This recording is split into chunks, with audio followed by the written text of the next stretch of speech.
ఇంట్లో కాలిపోయిన నోట్ల కట్టల వెలుగు చూసిన ఉదంతంలో అలహాబాద్ హైకోర్టు న్యాయమూర్తి జస్టిస్ యశ్వంత్ వర్మను తొలగించడమే మంచిదని సుప్రీంకోర్టు నియమించిన విచారణ కమిటీ అభిప్రాయపడిందట.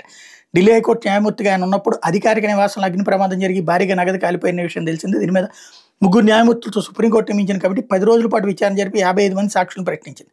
స్టోర్ రూమ్తో తనకు సంబంధం లేదని జస్టిస్ వర్మ చెప్తున్నది పూర్తిగా అయినా లేదా కుటుంబ సభ్యుల నియంత్రణలో ఉందని తేల్చింది. తన మీద కుట్ర జరుగుతోంది న్యాయమూర్తి చేసిన వాదన తోసిపుచ్చింది. అసలు ఆయన పోలీసులకు ఎందుకు ఫిర్యాదు చేయలేదని ప్రశ్నించింది. తమ నివేదిక ఆధారంగా న్యాయమూర్తికి ఉద్వాసం చెప్పాలని జస్టిస్ సంజీవ్ ఖన్నా ఉన్నప్పుడు రాష్ట్రపతికి ప్రధానికి సిఫార్సు చేసింది. సగం ఖాళీ నగదును మార్చి 15వ తేదీ తెల్లవారుజాము న్యాయమూర్తి కుటుంబ సభ్యులే తరలించారనడానికి ఆధారాలు ఉన్నాయి. ఉన్నత న్యాయస్థానాల న్యాయమూర్తులు అత్యంత నిజాయితీతో ఉండాలని ప్రజలు ఆశిస్తారు. కోర్టు లోపలే కాకుండా బయట కూడా వాళ్ళ ప్రవర్తన గమనిస్తారు. పనితీరు వారి ప్రవర్తనపైన ప్రజా విశ్వాసం ఆధారపడి ఉంటుంది. ఏమాత్రం లోపాలున్న ప్రజా విశ్వాసం సడలిపోతుందంటూ కమిటీ నివేదిక చెప్పుకొచ్చింది.